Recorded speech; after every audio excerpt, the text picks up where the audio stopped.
Hi folks, Pete here from Ashton's Cars, and as promised I said we had something special coming in on Friday, and indeed we have. This is a 1986 Citroen 2CV, and it's a 2CV 6 Charleston. So for those people who perhaps don't know so much about these cars, this is the biggest engine they ever did. It's 602cc, produces about 29 horsepower, and the Charleston was, I wouldn't say a top of the range version, but it had such extras as cloth seats in it rather than the vinyl ones, and it had this sort of nice two-tone paint effect on it, which looks really cool. So this particular car's done 90,000 miles from new, and it's in very, very good condition, very well presented. It isn't perfect. There's a couple of very small things that we're going to do to the car. There's just a couple of little blisters of rust and stuff like that, but all in all it's one of the more solid ones that I've seen. I have, however, managed to just create some extra work for myself, because I did transport this car back from its previous home in Reading, and we've damaged the back bumper on it now. Unfortunately, our truck driver, because we brought this back on the back of a truck, he decided that the best way of securing it was to latch it around this rear bumper with the straps and to keep the load secure. That probably wasn't the best of ideas in hindsight, but normally of course we would have gone around the rear wheels with our ratchet straps at the back, but it was impossible on this car because of the fact it's got the concealed wheels there, hasn't got the full wheel latch on the back. So a decision was made, and anyway, perhaps the wrong decision in hindsight. If I had driven this car perhaps a little bit before and knew it a bit better, I would have perhaps driven it back from Reading, because I've just been driving it locally now, and it's absolutely brilliant to drive. It would have easily kept up with motorway traffic and got me back to South Wales quite safely from Reading. I didn't really need a recovery truck, but there we go. I was being cautious. It's a car I didn't know, I wasn't familiar with, and with it being an older car, and this one's 38 years old now, I wanted to be sure that I got it back here in relatively one piece. So 2CVs are very, very different from any other car that you will see.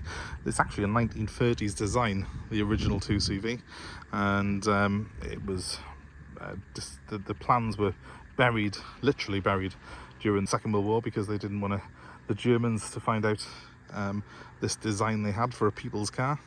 And after the war, the project was resurrected, altered slightly, and that gave us the 2CV, and its main purpose was to be a car of the people, a people's car. Like the Beetle was to Germany, this car was to France. It was designed with the task of getting France moving again, getting the average Frenchman behind the wheel and away from the horse and cart. And it was very, very basic. Those early cars had a 300cc engine. That's gradually increased over the years, and this is the big block, the 600cc with 29 horsepower. But many of the original details from that sort of 30s and 40s design do remain. Very early ones actually had the canvas roof come all the way back to here, and actually inside the boot there are little things there. That would have been where it's secured on the back of the roof, so the design feature's still there. Excuse, I've got a boot full of stuff for this car, including a full set of covers for its seats, a spare set of covers, because it's had an interior retrim in the last 2 years. And one of the reasons I bought this car is it had new interior, a new retrimmed interior anyway, which I think looks really nice. If I can lock that door, let's go around this side and show you. So it looks pretty good, as you can see. Posh cloth seats, and it's also had a new roof on it. So this roof on here is about 2 years old. It's really good quality, and it's watertight, so that's a massive, massive bonus on a car like this. So there you have the 602cc twin cylinder engine, and you've got the heat ducts there that go to the interior. It's a very, very simple affair, and it's about as small and simple as they get, this engine is. Carburetor, obviously. Very easy to work on, very easy to maintain, and very, very reliable as well. I'm no mechanic, but I've certainly read a few reports on these engines doing serious miles.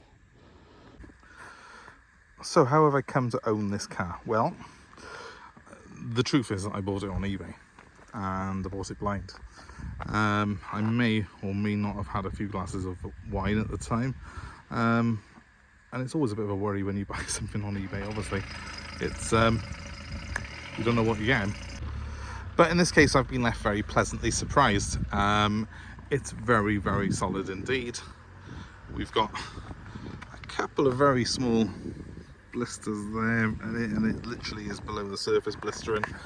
The floors, let me just show you quickly, are very solid, which is obviously important. I've had a look underneath as well. She's great underneath, she's in good shape. And even things like the way the door's shut, it's all really, it's very solid.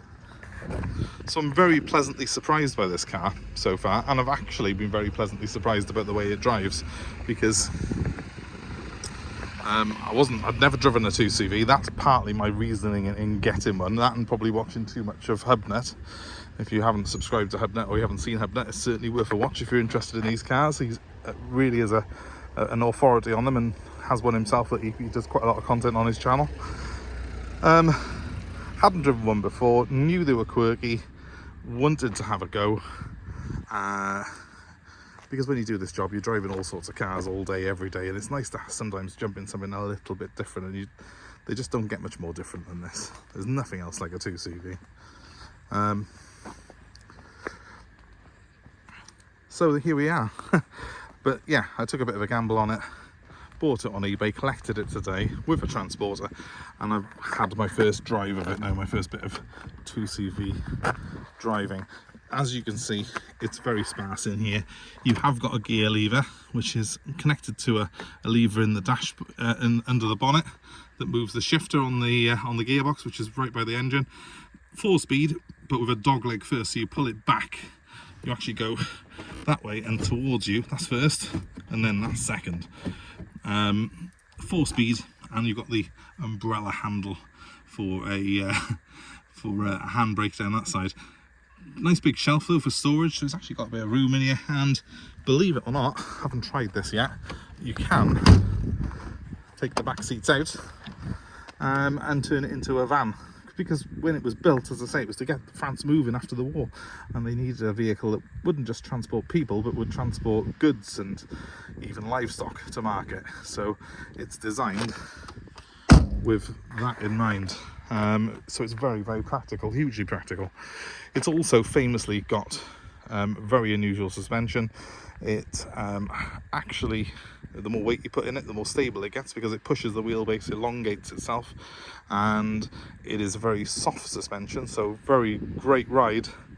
But it's also handles really well. You cannot roll it.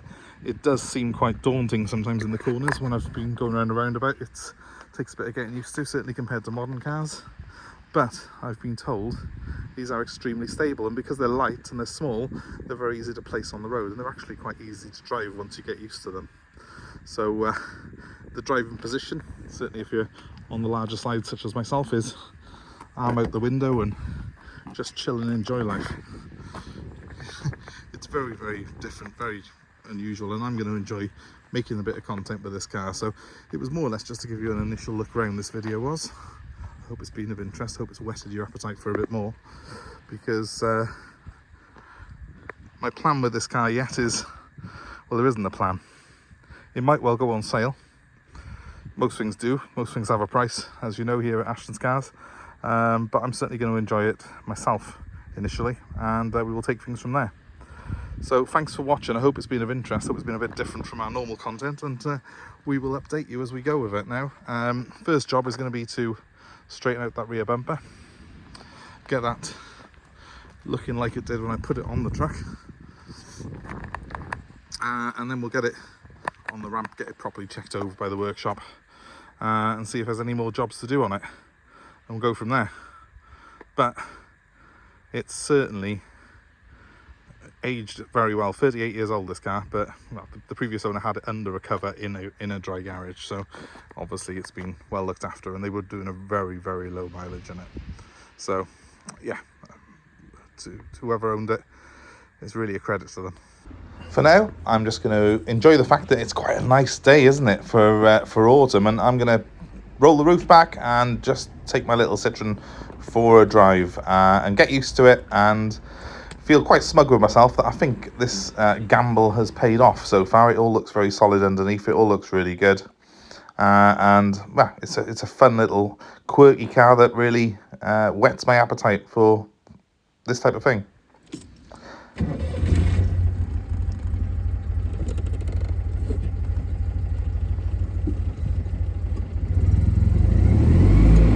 So, right, we'll see you soon. Thanks for watching, guys. And please subscribe, hit the notifications, and you'll be kept abreast, not just with the cars we've got coming into stock, but with our 2CV journey. Bye for now.